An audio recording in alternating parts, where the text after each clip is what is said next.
အားလုံးပဲမင်္ဂလာပါဆိုတော့ကျွန်တော်ဒီနေ့ပြောပြသွားမယ်အကြောင်းအရာလေး၃ချက်ရှိပါတယ်အဲဒီဟာကတော့ကျွန်တော်တို့ trading မထိုင်ခင်ကျွန်တော်ကိုယ်တိုင်အမြဲလုပ်ထားရှိတဲ့အချက်လေးတွေဖြစ်ပါတယ်ဆိုတော့နံပါတ်1ကကျွန်တော်တို့ midnight trading plan လို့ခေါ်တယ်နံပါတ်2ကကြတော့အတိတတိစေရလို့ဆိုပြီးတော့ကျွန်တော်လုပ်ထားတာလေးရှိရပါတော့အတိတတိစေရလေးရှိတယ်နံပါတ်3ချက်ကတော့ meditation လုပ်တာပါဆိုတော့ okay နံပါတ်1ကိုကျွန်တော်အရင်ပြောကြည့်အောင်နံပါတ်1မှာဆိုရင်ကျွန်တော် midnight trading plan ဆိုတော့ဘယ်လိုလဲဆိုတော့ဥပမာကျွန်တော်တရက်တာလုံး trade လုပ်မယ်အစီအစဉ်ကိုအဲ့ဒီမတိုင်ခင်ညဖက်မှာကျွန်တော်ကြိုပြီးတော့ plan ကြီးလုပ်တာနောက်တနေ့ထွက်လာမဲ့သတင်းလေးတွေနည်းနည်းပါးပါးဖတ်မယ်ပေါ့နော်ပြီးတော့သတင်းရဲ့အချိန်ထွက်မဲ့အချိန်လေးတွေကိုကျွန်တော်တို့မှတ်ထားမယ် notes လုပ်ထားမယ်ပြီးတော့အဲ့သတင်းထွက်လာမဲ့အချိန်မှာကိုအတွက်ကိုကြိုပြီး planning လုပ်ထားတဲ့ဟာနဲ့ opportunity တော့ကိုက်လို့ရှိရင်ကိုတွေ trade ဝင်မယ်ဆိုတော့ဒါမျိုးလေးတွေကဘာလို့လိုရလဲဆိုတော့ကျွန်တော်တို့အဲ့ဒီဟာကြိုလုပ်ထားတဲ့အတွက်ကျွန်တော်တို့မှာဘာကိုသိနေပြီလဲဆိုတော့ဒီ fundamental အရာထွက်လာမဲ့ data အချမ်းကင်းကိုဘယ်သွားမလဲဆိုတာရယ်နောက်တစ်ခု technically အရာကျွန်တော်တို့သုံးသပ်ထားတဲ့ဟာရယ်သွားကြိုက်ပြီဆိုရင်ဒါကျွန်တော်တို့ risk ယူတင်တဲ့ trade ဖြစ်သွားနိုင်ပါတယ်เนาะဆိုတော့အဲ့ဒီဟာလေးကအမြဲတမ်းလောက်လာလို့ရှိရင်ကျွန်တော်တို့ရဲ့ဒီ habit ခုအနေနဲ့ဖြစ်လာရင်ဒီ trading လုပ်တဲ့အပိုင်းမှာမြန်နဲ့အောင်မြင်နိုင်ချေပိုများလာပါဘောเนาะဆိုတော့အဲ့ဒီလိုမျိုးအချက်လေးတွေကိုဘယ်လိုလုပ်ရမလဲဆိုတာကိုကျွန်တော်နောက်ပိုင်းအသေးစိတ်ဗီဒီယိုလေးတွေမှာရှင်းပြသွားပါမယ်ဆိုတော့ midnight trading plan ပြီးလို့ရှိရင်နံပါတ်2ကကျွန်တော်အတိတတိစရာကွယ်ပေါ့အတိနဲ့တတိနဲ့ဒီကြားထဲမှာကျွန်တော်စာအုပ်ထဲမှာပဲဖြစ်ဖြစ်ကိုက Excel တွေပါတယ်Microsoft Word တွေကျွမ်းကျင်လို့အဲ့ဒီမှာလုပ်ချင်တာပဲဖြစ်ဖြစ်ဘယ်လိုပဲဖြစ်ဖြစ်ပေါ့နော်ဆိုတော့အဲ့ဒီမှာနှစ်ခုခွဲခြားလိုက်ပါနှစ်ခုခွဲခြားလိုက်ပြီးတစ်ဖက်မှာအတိရှိမယ်နောက်တစ်ဖက်မှာတတိရှိမယ်ဒါကဘာလို့လုပ်အောင်လဲဆိုတော့ကျွန်တော်တို့ထိန်းချုပ်နိုင်တဲ့အပိုင်းကအဲ့ဒါအကုန်ပဲဆိုတော့ပြီးတော့အဲ့ဒီဟာကိုလှုပ်လိုက်ခြင်းအဖြစ်အတိထဲမှာကျွန်တော်ဘာရေးရမလဲ market ကိုဥမာကိုက major ကြီးပဲ trade တယ်ဆိုရင်ထားပါတော့ major ပဲပဲရှိတယ်အဲ့ဒီပဲတွေအကုန်လုံးကိုရီးယား analysis လုပ်လိုက်မယ်လုပ်ပြီးတော့အဲ့ဒီမှာအတိကျွန်တော်တို့သိတဲ့အတိက market trend က up trend ဖြစ်နေလား down trend ဖြစ်နေလားအခုရောက်နေတဲ့market level ကဥပမာsupport and resistance ဘယ်စုံမှာရောက်နေလဲ monthly စုံလား daily စုံလား weekly စုံလားဆိုတော့အဲ့ဒီမှာကျွန်တော်တို့သွားပြီးတော့အတိစေရထဲမှာရေးချမယ်ဒါတစ်ခုချင်းစီကို specialize လုပ်အောင်ပါပေါ့နော်ပြီးတော့တတိစေရထဲမှာဘာလို့လိုရလဲဆိုတော့တတိထဲမှာဆိုရင်နံပါတ်1ကျွန်တော်ဘာကိုမြင်ခဲ့လဲဥပမာ down trend သွားနေတဲ့အချိန်မှာကန်တဲပိုင်းကကျွန်တော်တို့ကိုဘာကိုစကားပြောနေလဲတနည်းအားဖြင့်ထားပါတော့အောက်မှာကျွန်တော်တို့ဆင်းဝိုင်း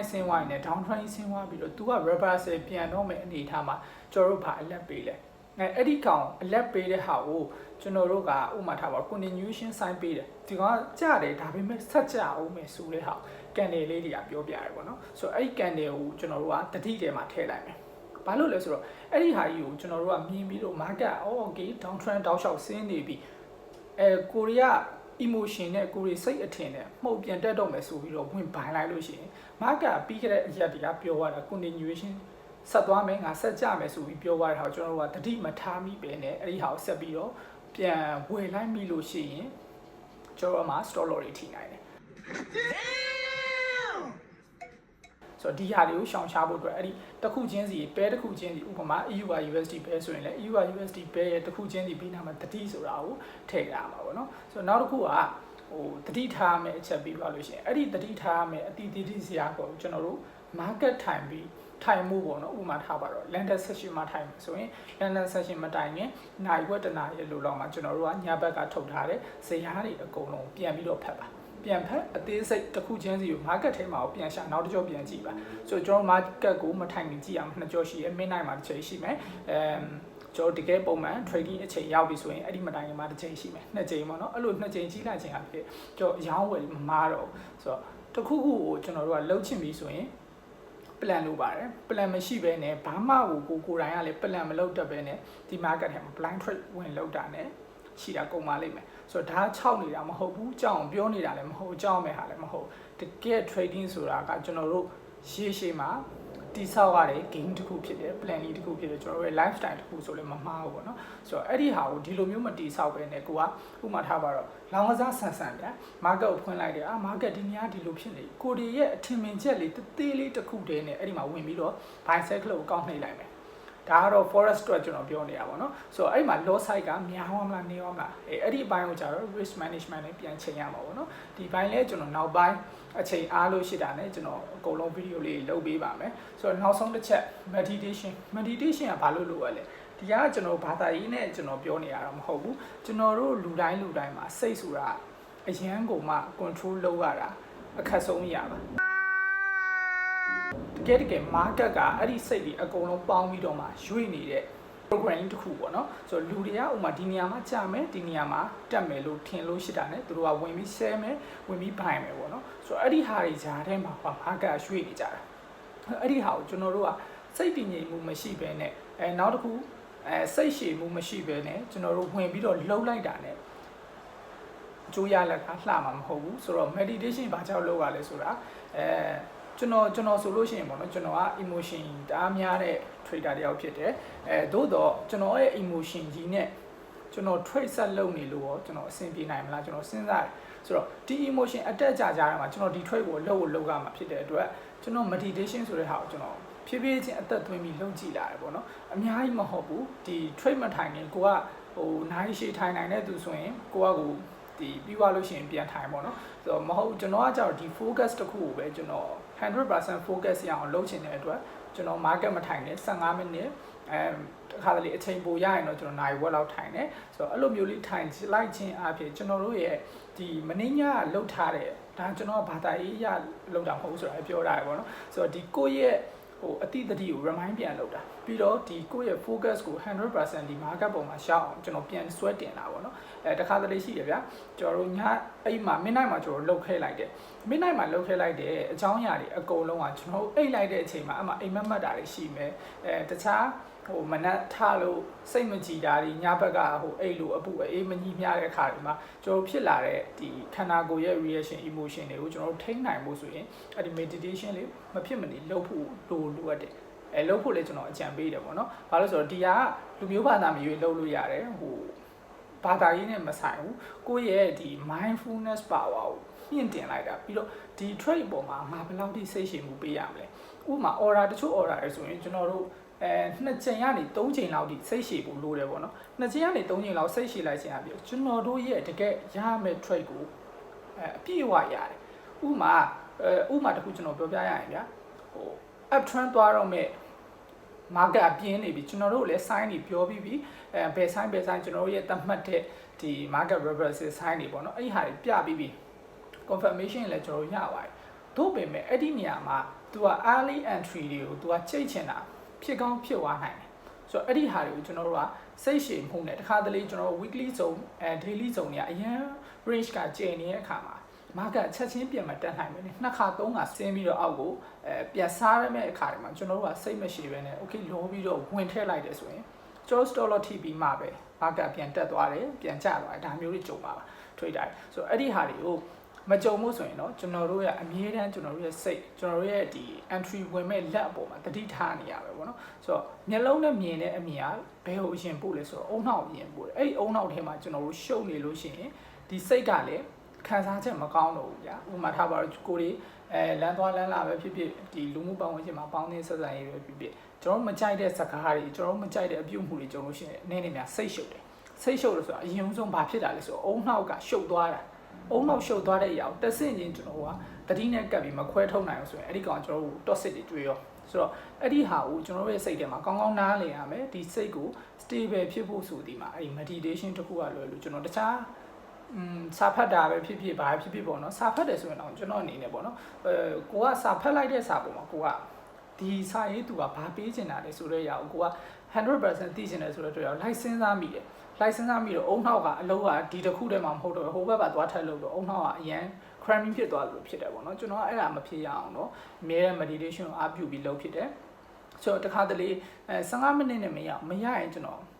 ခဏနားလိုက်သေးတယ်ဂျားထဲမှာပေါ့နော် market ကိုချက်ချင်းမထိုင်ဘူး15မိနစ်ကိုပြန်ထိုင်မှုတော့ကျွန်တော်ဂျားထဲမှာ break room လေးခြံပြီးတော့နောက်ထပ်15မိနစ်ထပ်ထိုင်တယ် okay နောက်ထပ်ဒုတိယတစ်ချိန်15မိနစ်ထပ်ထိုင်လို့မှကိုယ်စိတ်ကတကယ်ကြည်သွားပြီလား market ပေါ်ကြည်လိုက်စိတ်ထဲမှာရှင်းထွက်သွားတာအဲ့လိုမျိုးဖြစ်ပြီလားဖြစ်ပြီဆိုတော့မှပဲကျွန်တော်ရဲ့တတ်မှတ်တဲ့ trading အချိန်ကိုကျွန်တော်ဝင်ပြီးတော့ trade လုပ်တယ်ဆိုတော့အဲ့ဒီအလေးအထားကအမြဲတမ်း consistency ကဖြစ်နေဖို့လိုတယ် ဒီ consistency ဖြစ်ပါများလေအဲ့ဒီနောက်ပိုင်းမှာကျွန်တော်တို့ရဲ့ habit တစ်ခုအနေနဲ့ဖြစ်လာအောင်အလေးချင်းတစ်ခုဟိုကျွန်တော်တို့ဥမာပုံဖော်လိုက်နိုင်ပြီဆိုတာနဲ့ဒီ trading မှာအောင်မြင်ဖို့ကမခက်ခဲတော့ဘူးတခါတလေဗျာဟိုလူတွေကတော့ပတ်စံတော့လိုချင်ကြတယ်ဒါပေမဲ့စိတ်ရှည်မှုမရှိဘူးလေးလာနိုင်ဆိုတာလည်းမကောင်းပြီးတော့ဟိုကိုလည်းမနိုင်ဘူးပေါ့နော်ကိုမနိုင်ဘူးဆိုတာအခု trade ဝင်မဲ့အချိန်မှာဥမာဒီနေရာမှာတော့ကိုတွေကရောင်းဝယ်မလုပ်ရဘူးဆိုတာအတွေ့အကြုံရအနေနဲ့အများဖြစ်ဗျာသိတယ်သို့ပေမဲ့အဲ့ဟာမထိန်နိုင်မနဲ့ဝင်လိုက်တယ် stop loss ထိတယ်အဲ့တော့မှ market ကိုစိတ်တူတယ်ပြီးတော့ reference trade တွေထပ်လုပ်တယ်အမှ stop loss ထပ်ထိတယ်အဲ့ရနေ emotion ကထပ်ဝင်လာပြီ emotion ဝင်လာပြီဆိုရင်ဘာလုပ်တော့မလဲမလိုအပ်တဲ့ risk တွေဥမာ forex ဆိုလဲ loss side တွေအရင်တင်တော့မယ် option မှာဆိုလဲဒီအရှုံးလေးကိုပြန်ကာဖို့ break even လေးရအောင်ဆိုပြီးတော့ဒေါ်လာ10လောက်နဲ့ trade နေတဲ့နေရာမှာ100တွေ200တွေအဲ့လိုတွေကျုံလာမှာနော်ဆိုတော့အဲ့ဒီဟာတွေမဖြစ်အောင်အစာကလေးကဘာလုပ်ဖို့လိုလဲဆိုတော့ကျွန်တော်တို့ရဲ့ဟိုထိန်းချုပ်လို့ရတဲ့အပိုင်းမှာကြိုတင်ထိန်းချုပ်ထားဖို့လိုတယ်ဒီစိတ်ကိုမထိန်းချုပ်ပဲနဲ့ market ထဲကိုဝင်ပြီးတော့ဗျမ်းမတာတွေထွေမယ်ဆိုရင်ကျွန်တော်လှူနေတာနဲ့အတူတူပဲပေါ့နော်တကယ်စီရှိကန်ရှိတဲ့ trader တွေအကုန်လုံးရဲ့အိတ်ထဲကိုကျွန်တော်ပတ်စံလေးစီးဝင်သွားလိမ့်မယ်ဆိုတော့သူများရဲ့ပတ်စံလေးကျွန်တော်တို့စီးဝင်လာအောင်လေကျွန်တော်တို့စီမှာသူများနဲ့မတူတဲ့အရေးအချင်းတွေရှိဖို့လိုသလိုပြီးတော့စိတ်ရှင်မှုတွေလိုတယ်တွေးခေါ်ကောင်းလေးတွေလိုတယ်ဥပမာ market ကိုကပုံမှန်ကြည့်နေကြတိုင်းပဲကြည့်တယ်သို့ပေမဲ့ဒီလိုမျိုးဟာကြီးကဒါကျွန်တော်ရဲ့ယူဆချက်ပေါ့နော်ဆိုတော့အမြဲတမ်းမြင်လွယ်တဲ့ဟာတွေရှိတယ်ဗျာအဲ့မြင်လွယ်တဲ့ဟာတွေကိုလူတိုင်း90%တော့မြင်နေဆိုရင်တော့သိကြတယ် market ကအဲ့ဒီနေရာမှာအလုံးလုံးနိုင်ချေရာခိုင်တော့ဒါနေသွားပြီပေါ့နော်ဆိုတော့ forex market ဆိုတာ liquidity ဖြစ်တယ်တနည်းအားပြောမဆိုငွေဖြစ်လွယ်ရဲဆိုတော့ကိုရတာမဟုတ်သူ့ထဲမှာကိုကဘလောက်ရောင်းချင်ဝယ်ချင်ရောင်းလို့ရတယ်ဝယ်လို့ရတယ်ကျန်တာကိုတမိုင်းနဲ့ကိုပဲဆိုတော့အဲ့ဒီလိုဖြစ်တဲ့ market ထဲမှာသူတို့ကအလှူလုပ်နေတာမဟုတ်ဗျာစီးပွားရေးတစ်ခုအနေနဲ့ဒါကြီးက page လုပ်ထားတာ run တာကဘာနဲ့ချီပြီးတော့ဆိုတော့အဲ့ဒီဟာပေါ်မှာအမြင်တွေအထင်တွေယူဆချက်တွေကလည်းအမျိုးမျိုးပဲဒီ hash band level ဆိုလဲ hash band ရဲ့ယူဆချက်တက်ရှိတယ်ဗျာကျွန်တော် day trader တွေအမြင်နောက်တစ်ခု scalper တွေအမြင်မျိုးရှိတယ်ဆိုတော့အဲ့ဒီအချိန်မှာကျွန်တော် market ကအတက်အကျဖြစ်နေတဲ့ကြားထဲမှာဘယ်လိုမျိုးတွေးခေါ်မလဲအရင်မြင်လွယ်ပြီးထင်သာမြင်သာကြီးပြထားတယ်ဗျာတခါတလေမထင်သာမမြင်သာနဲ့ပြပြီးတော့လည်းကြိတ်တာတွေလည်းရှိတယ်ဆိုတော့ထင်သာမြင်သာနဲ့ပြလာဆိုရင်သိချတယ်ပေါ့နော်ဒါကအရန်ကိုလူကြိုက်များတော့ဥမာ attention လောက်ခိုင်းလိုက်တာအဲ့ဒီဥမာကန်တယ်ပေါ့နော်ထားပါ engulfing ကန်တယ်ဆို engulfing hammer ဆို hammer အာသာဘာပဲဖြစ်ဖြစ်ပေါ့အဲ့ဟာကိုထင်သာမြင်သာနေရာလေးမှာပြပလိုက်တယ်ဆိုတော့ပြလိုက်ပြီဆိုတော့ဘာဖြစ်ချင်လို့လဲဆိုတော့သူတို့ liquidity မလောက်လို့ဒီ liquidity ထက်လို့အဲ့ဒီနေရာထဲမှာလူတွေဝင်လာအောင်ဆွဲဆောင်လိုက်တာပဲဆွဲဆောင်လိုက်တဲ့ဟာကိုဒီပါသွားလို့ရှိလို့ရှိရင်ကျင်းနေတယ်donate လုပ်လိုက်ပြီအဲ့ဒီဟာကတော့ဆိုတော့အဲ့ဒီလိုမျိုးမဖြစ်ချင်ဘူးဆိုရင်အဲ့ဒီလိုမြင်လွယ်တဲ့ဟာကြီးတွေမြင်သာတဲ့ဟာကြီးတွေကိုကျွန်တော်တို့ကစိတ်ထိမ့်ပါmaybe ကျွန်တော်ဆိုရင်1 minute trade တယ်အများကြီးစိတ်ထိန်ရတယ်အရင် noise များတော့လေဆိုတော့ TP ရချင်ရင်လည်းမကြောက်ဒီ order ဝင်ပြီးတော့ maybe 15 minute around မှာကျွန်တော် TP ထိတာရှိတယ်ဆိုတော့အဲ့ဒီလိုမျိုးဟာတွေကိုရချင်တယ်ဆိုရင်ကိုယ့်ဘက်ကထိန်းထားတဲ့အရာလေးတွေထိန်းထားရမယ်ဆိုတော့ဥပမာကျွန်တော်ဒေါ်လာ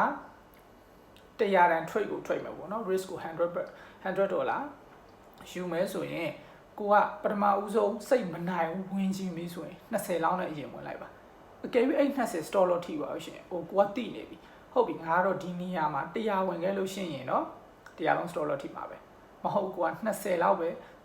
ဲဝင်ခဲ့တာဖြစ်တဲ့အတွက်ကို့မှာအသက်က80ကျန်နေတယ်အဲ့80နဲ့ကျွန်တော်အပေါ်မှာ opportunity ကောင်းထပ်တွေ့လို့ရှိရင်ထပ်ရောင်းလို့ရတယ်ဆိုတော့အဲ့ဒီလိုမဟုတ်ဘဲနဲ့ကို risk ကိုမချိန်ဘဲနဲ့အဲ့မှာမြင်ချင်းမှာ100ထဲလိုက်လို့ရှိရင်အကျိုးဆက်က stop loss ထိပါရင်100လုံးပါသွားမယ်ဆိုတော့နောက်ထပ်တစ်ထွေကိုကထပ်ဝင်ခြင်းပြီဗျာကျင်းသိတယ်ထပ်ဝင်ခြင်းပြီဆိုရင်ဘာဖြစ်မလဲဒီကိုယ့်ရဲ့နောက်ထပ်100တို့မဟုတ်ပတ်စံ backup money ကိုထပ်ထုတ်ရမယ်ထပ်ထုတ်ပြီးတော့မှအဲ့ဒီမှာထပ်ဝင်လို့ညင်တော့ကောင်းတယ်မြောက် stop loss ထိမယ်ဆိုရင်ကိုကရှုံးတင်တာထက်ပိုရှုံးသွားပြီဒါမျိုးမဖြစ်ရအောင်ကိုယ့်ရဲ့စိတ်ကိုအစာပိုင်းတွေကထိန်းရမှာဆိုတော့အဲ့လိုထိန်းတာများလာလို့ရှိရင်ဟို market မြင်တာနဲ့ကျွန်တော်တို့ကဟိုပြရခတ်မနေတော့ဘူးဗျာဟောဒီ market ဘယ်ကနေဘယ်လိုသွားမှာဒါကတော့ဘယ်လို early trader တွေကိုချိန်မှာဆိုတော့ဒါတွေကျွန်တော်တို့အစအလေအဆုံးအကုန်လုံးသိသွားပြီဆိုရင်အဓိကကိုယ့်စိတ်ကိုအရင်သိပေါ့နော်ကိုယ့်စိတ်ကိုအရင်သိပြီးတော့ကိုယ့်စိတ်ကောင်းတော့မှ market ကိုလေ့လာဆိုတော့ market ကိုသိပြီဆိုတာ ਨੇ ကျွန်တော်ရဲ့စီကန်းတွေကိုတစ်ဆင့်ချင်းပုံဖော်ပြီးတော့မှဖြည်းဖြည်းချင်း entry ကိုတစ်ဆင့်ချင်းဝင်ကြပါလို့ကျွန်တော်အကြံပေးချင်ပါတယ်ဆိုတော့ဒီနေ့ဗီဒီယိုလေးကိုဒီမှာပဲအဆုံးသတ်ပါရစေအဆုံးသိကြည့်ရှုပေးတဲ့အတွက်အားလုံးကျေးဇူးအများကြီးတင်ပါတယ်ခင်ဗျာ